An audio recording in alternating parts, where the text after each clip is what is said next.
ಈ ಬಾರಿಯ ಬೇಸಿಗೆ ಕಾಲ ಮೊದಲಿನಂತಿರಲ್ಲ, ಹಿಂದಿನಂತಿರಲ್ಲ ಅಂತ ಹವಾಮಾನ ಇಲಾಖೆ ಹೇಳ್ತಾ ಇದೆ.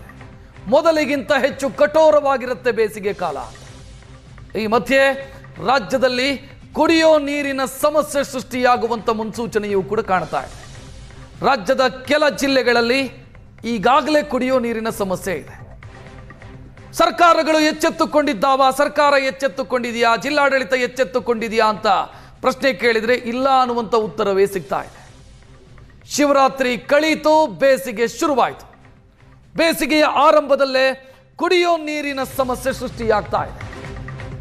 ರಾಜ್ಯದ ಹಲವೆಡೆ ಕುಡಿಯೋ ನೀರಿನ ಸಮಸ್ಯೆಗಳು ಸೃಷ್ಟಿಯಾಗಿದ್ದಾವೆ. ಫೆಬ್ರವರಿ ಮಧ್ಯಭಾಗದಿಂದಲೇ ಸಮಸ್ಯೆ ಶುರುವಾಗ್ತಾ ಇರೋದು ರಾಜ್ಯದ ಪಾಲಿಗೆ ಶುಭ ಸೂಚನೆಯಲ್ಲ. ಹಲವು ಜಿಲ್ಲೆಗಳಲ್ಲಿ ಏಕಾಏಕಿ ಜನ ನೀರಿಗಾಗಿ ಒದ್ದಾಡ್ತಾ ಇದ್ದಾರೆ. ರಾಜ್ಯದ ಸದ್ಯ ಕುಡಿಯೋ ನೀರಿನ ಸಮಸ್ಯೆಯ ಬಿಗಿನಿಂಗ್ ಸ್ಟೇಜ್ ಇದು, ಆರಂಭದ ದಿನಗಳಿವು. ಇದು ವಿಕೋಪಕ್ಕೆ ಹೋಗುವಂತ ಮುನ್ಸೂಚನೆಯೂ ಇದೆ. ಇದನ್ನು ಸರಿಯಾಗಿ ನಿಭಾಯಿಸದೇ ಇದ್ದರೆ ಎಲ್ಲೆಲ್ಲಿ ಸಮಸ್ಯೆ ಇದೆ, ಏನೇನಾಗ್ತಿದೆ ಅನ್ನೋದನ್ನ ನಾವು ರಿಯಾಲಿಟಿ ಚೆಕ್ ಮಾಡುವಂತ ಪ್ರಯತ್ನವನ್ನು ಮಾಡಿದ್ದೀವಿ. ರಾಜಧಾನಿಯಿಂದ ಹಿಡಿದು ಬೀದರ್ನವರೆಗೂ ಕೂಡ ಎಲ್ಲೆಲ್ಲಿ ಸಮಸ್ಯೆ ಆಗ್ತಿದೆ, ಏನೇನಾಗ್ತಿದೆ ಅಂತ ನಮಗೆ ಸಿಗ್ತಾ ಇರುವಂತ ವರದಿಗಳು ಇದು ವಿಕೋಪಕ್ಕೆ ಹೋಗುತ್ತೆ. ಈ ಬಾರಿ ಒದ್ದಾಟ ಇದೆ ಕುಡಿಯೋ ನೀರಿಗಾಗಿ. ಅಂದ್ರೆ ಕುಡಿಯೋ ನೀರಿಗಾಗಿ ಒದ್ದಾಟ ಇದ್ದೇ ಇರುತ್ತೆ ಪ್ರತಿ ಬಾರಿಯೂ ಕೂಡ ಬೇಸಿಗೆ ಕಾಲದಲ್ಲಿ. ಈ ಬಾರಿ ಜಾಸ್ತಿ ಇರುತ್ತೆ ಅಂತ ಹವಾಮಾನ ಇಲಾಖೆ ಹೇಳ್ತಿದೆ. ಈ ಬಾರಿಯ ಬೇಸಿಗೆ ಅತ್ಯಂತ ಕಠೋರವಾಗಿರುತ್ತೆ. ಈ ಕಠೋರ ಬೇಸಿಗೆಯಲ್ಲಿ ನೀರು ಸಿಗದೆ ಒದ್ದಾಡುವಂತ ಸ್ಥಿತಿ ನಿರ್ಮಾಣ ಆಗಿಬಿಟ್ರೆ ಜನರ ಪರಿಸ್ಥಿತಿ ಏನಾಗಬೇಕು? ಜಿಲ್ಲಾಡಳಿತಗಳಿಗೆ ಸೀರಿಯಸ್ನೆಸ್ ಇದೆಯಾ ಇದರ ಬಗ್ಗೆ? ನೋ, ಇಲ್ಲ. ಇನ್ನೂ ಕೂಡ ಆ ಸೀರಿಯಸ್ನೆಸ್ ಕಾಣುತ್ತಾ ಇಲ್ಲ, ಗಂಭೀರತೆ ಕಾಣ್ತಾ ಇಲ್ಲ. ಶಾಸಕರು ಟೂರಿಗೆ ಹೊರಟಿದ್ದಾರೆ. ಬಹಳ ಜನ ಆಸ್ಟ್ರೇಲಿಯಾಕ್ಕೆ ಹೋಗ್ತೀವಿ, ನ್ಯೂಜಿಲ್ಯಾಂಡಿಗೆ ಹೋಗ್ತೀವಿ,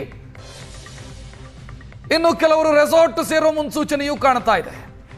ಇವರನ್ನು ನಂಬ್ಕೊಂಡು ಕೂತ್ರೆ ಪರಿಸ್ಥಿತಿ ವಿಕೋಪಕ್ಕೆ ಹೋಗುತ್ತೆ ಅನ್ನೋದು ಗ್ಯಾರಂಟಿ.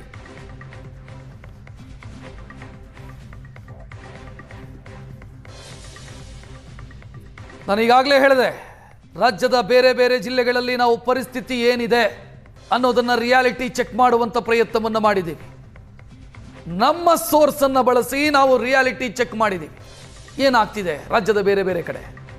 ಮೊದಲನೇದಾಗಿ ರಾಯಚೂರನ್ನು ನಾವು ಗಮನಿಸ್ತಾ ಹೋದರೆ, ಬಿಸಿಲನಾಡು ರಾಯಚೂರಲ್ಲಿ ನೀರಿನ ಸಮಸ್ಯೆಯ ಮುನ್ಸೂಚನೆಯೊಂದು ಎದ್ದು ಕಾಣ್ತಾ ಇದೆ. ಬಿಸಿಲು ಶುರುವಾಗ್ತಾ ಇದ್ದಂತೆ ಈಗಲೇ ನೀರಿನ ಸಮಸ್ಯೆ ಉಲ್ಬಣವಾಗುವಂತ ಮುನ್ಸೂಚನೆ. ಕುಡಿಯೋ ನೀರು ಸಿಗದೆ ಒದ್ದಾಡ್ತಿದ್ದಾರೆ ರಾಯಚೂರಿನ ಜನ.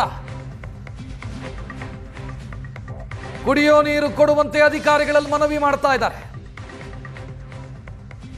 ಜಿಲ್ಲೆಯಾದ್ಯಂತ ಕಾಮಗಾರಿಗಳು ನಡೀತಾ ಇದೆ, ಸರಿಯಾದ ಸಮಯಕ್ಕೆ ಅದು ಕಂಪ್ಲೀಟ್ ಆಗಿಲ್ಲ. ಕುಡಿಯೋ ನೀರನ್ನು ಒದಗಿಸುವಂತ ಯೋಜನೆಯ ಕಾಮಗಾರಿ ವಿಳಂಬ ಆಗ್ತಾ ಇದೆ. ಸರಿಯಾದ ಸಮಯಕ್ಕೆ ಕಾಮಗಾರಿ ಮುಗಿತಿದೆಯಾ ಅಂತ ಕೇಳಿದ್ರಿಲ್ಲ, ಮುಗಿತಿಲ್ಲ. ಪರಿಣಾಮ ಏನಾಗಿದೆ? ಜನ ಕುಡಿಯೋ ನೀರು ಕೊಡ್ರಿ ಅಂತ ಅಧಿಕಾರಿಗಳನ್ನು ಕೇಳ್ತಿದ್ದಾರೆ, ಸಂಬಂಧಪಟ್ಟವರನ್ನ ವಿಚಾರಿಸ್ತಾ ಇದ್ದಾರೆ. ಮಾಡ್ತೀವಿ ಕಾಮಗಾರಿ ಫಿನಿಶ್ ಆಗಲಿ ಅಂತ ಹೇಳ್ತಿದ್ದಾರೆ. ಯಾವಾಗ ಫಿನಿಶ್ ಆಗೋದು ಕಾಮಗಾರಿ ಗೊತ್ತಿಲ್ಲ. ಈ ಪ್ರಶ್ನೆಗೆ ಅವರ ಬಳಿ ಉತ್ತರ ಇಲ್ಲ. ಆಗತ್ತೆ ಅಂತ ಹೇಳ್ತಿದ್ದಾರೆ. ಜನ ಕುಡಿಯೋ ನೀರಿಗಾಗಿ ಒದ್ದಾಡುವಂತ ಸ್ಥಿತಿ ನಿರ್ಮಾಣ ಆಗ್ತಿದೆ. ಈಗಲೇ ಈ ರೀತಿ ಅಂತಾದ್ರೆ ಮುಂದಕ್ಕೇನು ಗೊತ್ತಿಲ್ಲ. ದೊಡ್ಡ ಪ್ರಶ್ನಾರ್ಥಕ ಚಿಹ್ನೆ.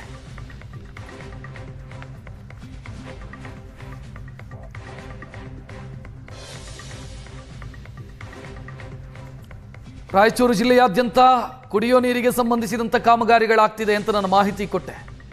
ನೀರಿನ ಸಮಸ್ಯೆಗಾಗಿ ಜಲಧಾರೆ ಜೆಜಿಎಂ ಕಾಮಗಾರಿ ಕಳೆದ 4-5 ವರ್ಷದಿಂದ ನಡೀತಾನೆ ಇದೆ. ಯಾವಾಗ ಮುಗಿಯುತ್ತೆ ಅಂತ ಗೊತ್ತಿಲ್ಲ. ನಡೀತಾನೆ ಇದೆ. ಅಧಿಕಾರಿಗಳನ್ನ ಕೇಳಿದ್ರೆ ನಡೀತಾ ಇದೆ. ಕಳಪೆ ಕಾಮಗಾರಿ ಮಾಡಿ ಬಿಲ್ ಮಾಡಿದ್ದಾರೆ ಅನ್ನುವಂಥ ಆರೋಪಗಳು ಕೇಳಿ ಬರ್ತಿದೆ. ರಾಯಚೂರಲ್ಲಿ 4 ಹಂತದಲ್ಲಿ ಜೆಜಿಎಂ ಕಾಮಗಾರಿ ನಡೀತಾ ಇರೋದು. ಮೊದಲ ಹಂತದಲ್ಲಿ 298 ಕಾಮಗಾರಿಯಲ್ಲಿ 280 ಪೂರ್ಣ ಆಗಿದೆ ಅಂತ ಹೇಳ್ತಾರೆ. ಎರಡನೇ ಹಂತದಲ್ಲಿ 251 ಕಾಮಗಾರಿಯಲ್ಲಿ 228 ಪೂರ್ಣ ಆಗಿದೆ ಅಂತ ಹೇಳ್ತಾರೆ. ವಾಸ್ತವ ಬೇರೆ ಇದೆ. ಸರಿಯಾಗಿ ಕೆಲಸ ಆಗಿಲ್ಲ, ಕಳಪೆ ಕಾಮಗಾರಿ ಆಗಿದೆ, ಈ ಆರೋಪಗಳು ಕೂಡ ಜನರಿಂದ ಕೇಳಿ ಬರ್ತಾ ಇದೆ. ಬಹುತೇಕ ಕಡೆ ಕಾಮಗಾರಿ ಕಳಪೆ ಅಂತ. 4-5 ವರ್ಷದಿಂದ ಕುಂಟುತ್ತಾ ತೆವಳುತ್ತಾ ಸಾಕ್ತಿದೆ ಕೆಲಸ, ಆಗ್ತಿದೆ ಕೆಲಸ. ಬಹಳ ಜನ ಈ ಕಾಮಗಾರಿಯ ಹೆಸರಲ್ಲಿ ಜಾತ್ರೆ ಮಾಡ್ತಿದ್ದಾರೆ, ಕಾಮಗಾರಿಯ ಹೆಸರಲ್ಲಿ ತಮ್ಮ ತಿಜೋರಿಯನ್ನು ತುಂಬಿಸ್ಕೊಳ್ತಾ ಇದ್ದಾರೆ. ಈ ಆರೋಪಗಳು ಕೇಳಿಬರ್ತಿದೆ, ಕೆಲಸ ಸರಿಯಾಗಿ ಆಗ್ತಿಲ್ಲ ಅಂತ. ಮುಗಿಯೋದು ಯಾವಾಗ ಗೊತ್ತಿಲ್ಲ. ಹೋಮ್ ಮಿನಿಸ್ಟರ್ ಶೈಲಿಯಲ್ಲಿ ಹೇಳಬೇಕು ಅಂತಂದ್ರೆ ಗೊತ್ತಿಲ್ಲ, ಯಾವಾಗ ಮುಗಿಯುತ್ತೆ ಗೊತ್ತಿಲ್ಲ, ಯಾವಾಗ ನೀರು ಬರುತ್ತೆ ಗೊತ್ತಿಲ್ಲ. ಈ ಬೇಸಿಗೆ ಕಾಲದಲ್ಲಿ ನಮಗೆ ಕರೆಕ್ಟಾಗಿ ನೀರು ಸಿಗತ್ತಾ ಗೊತ್ತಿಲ್ಲ. ಎಲ್ಲದಕ್ಕೂ ಗೊತ್ತಿಲ್ಲ ಅನ್ನೋ ಉತ್ತರ ಬರ್ತಾ ಇದೆ. ರಾಯಚೂರಿನ ಸ್ಥಿತಿ ಇದು.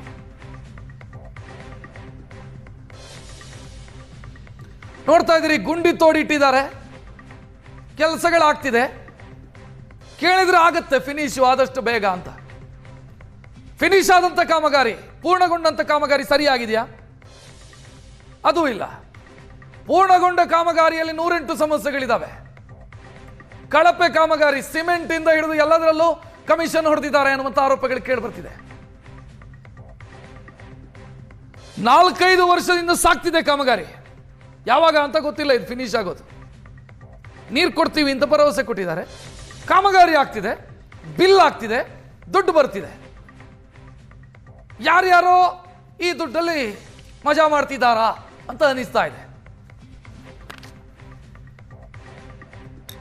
ರಾಯಚೂರು ಜಿಲ್ಲೆಯಲ್ಲಿ ಬೇಸಿಗೆ ಕಾಲ ಬಂತು ಅಂದರೆ ಸಾಕು, ಕುಡಿಯುವ ನೀರಿಗಾಗಿ ಹಾಹಾಕಾರ ಶುರುವಾಗುತ್ತೆ. ಇಂಥ ಕುಡಿಯುವ ನೀರಿನ ಸಮಸ್ಯೆಯನ್ನ ದೂರ ಮಾಡಬೇಕು ಅನ್ನೋ ಕಾರಣಕ್ಕಾಗಿ ರಾಜ್ಯ ಮತ್ತು ಕೇಂದ್ರ ಸರ್ಕಾರದ ಅನುದಾನದಲ್ಲಿ ಈಗ ಜಲಧಾರೆ ಅನ್ನುವಂಥ ಒಂದು ಯೋಜನೆಯನ್ನ ರಾಯಚೂರು ಜಿಲ್ಲೆಯ ಲಿಂಗಸೂರು ತಾಲೂಕಿನ ಚಿತ್ತಾಪುರ ಬಳಿ ಈಗಾಗಲೇ ಕಾಮಗಾರಿ ಮಾಡಲಾಗ್ತಾ ಇದೆ. ತಾವು ಕೂಡ ದೃಶ್ಯಾವಳಿಗಳಲ್ಲಿ ನೋಡಬಹುದು. ಕಳೆದ 2 ವರ್ಷಗಳಿಂದ ಈ ಒಂದು ಕಾಮಗಾರಿ ನಡೆದಿದೆ. ನಾರಾಯಣಪುರ ಜಲಾಶಯದಿಂದ ನೇರವಾಗಿ ಇಲ್ಲಿ ಕಾಮಗಾರಿ ನಡೆದಂತ ಸ್ಥಳಕ್ಕೆ ನೀರನ್ನ ತಂದು ಇಲ್ಲಿಂದ ಇಡೀ ಜಿಲ್ಲೆಯಾದ್ಯಂತ ನೀರನ್ನ ಸರಬರಾಜು ಮಾಡಲಿಕ್ಕೆ ಯೋಜನೆಯನ್ನ ರೂಪಿಸಲಾಗಿದೆ. ಈ ಯೋಜನೆ ಪ್ರಕಾರ ರಾಯಚೂರು ಜಿಲ್ಲೆಯಲ್ಲಿರ್ತಕ್ಕಂಥ 860ಕ್ಕೂ ಅಧಿಕ ಗ್ರಾಮಗಳಿಗೆ ನೀರನ್ನು ಸರಬರಾಜು ಮಾಡಲಿಕ್ಕೆ ಸುಮಾರು 2300 ಕೋಟಿ ರೂಪಾಯಿ ವೆಚ್ಚದಲ್ಲಿ ಈ ಒಂದು ಕಾಮಗಾರಿ ನಡೆದಿದೆ. 2 ವರ್ಷಗಳಿಂದ ಕಾಮಗಾರಿ ನಡೆದಿದ್ದು ಈಗ 70% ಕಾಮಗಾರಿ ಮುಗಿದಿದೆ. ಇನ್ನು 30% ಕಾಮಗಾರಿ ಮಾಡಬೇಕಾಗಿದೆ. ವೇಗದ ಗತಿಯಲ್ಲಿ ಕಾಮಗಾರಿ ಆಗಬೇಕು ಅಂತ ಹಲವು ರೀತಿಯ ಅಧಿಕಾರಿಗಳು ದೂರನ್ನು ನೀಡಿದ್ದಾರೆ. ಆದರೂ ಕೂಡ ಕಾಮಗಾರಿ ಮಾತ್ರ ಅಷ್ಟು ವೇಗದ ಗತಿಯಲ್ಲಿ ಆಗ್ತಾ ಇಲ್ಲ ಅನ್ನುವಂಥ ಆರೋಪಗಳು ಕೇಳಿ ಬರ್ತಾ ಇದ್ದಾವೆ.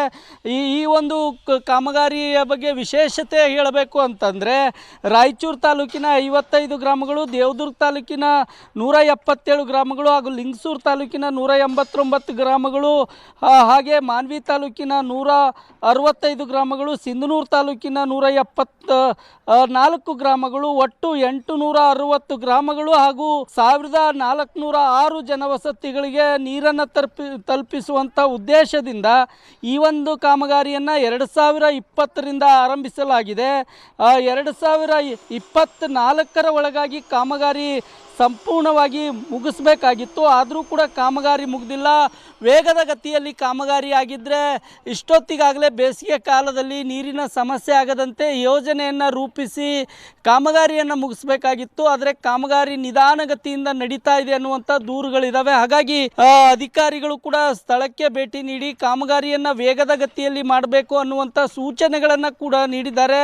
ಗ್ರಾಮೀಣ ಕುಡಿಯುವ ನೀರಿನ ಯೋಜನೆ ಏನಿದೆಯೋ ಆ ಒಂದು ಯೋಜನೆ ಅಡಿಯಲ್ಲಿ ಈ ಒಂದು ಎಲ್ಲವೂ ಕೂಡ ಕೆಲಸಗಳು ನಡೀತಾ ಇದ್ದಾವೆ.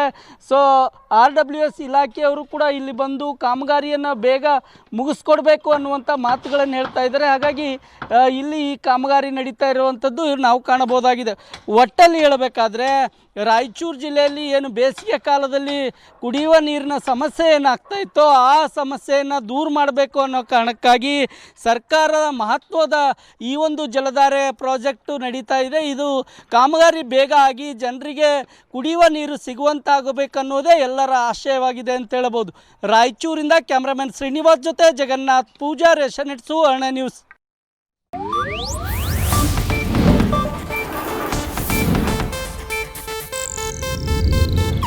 ಇದು ಏಷ್ಯಾನೆಟ್ ನ್ಯೂಸ್ ನೆಟ್ವರ್ಕ್ ಪ್ರಸ್ತುತಿ.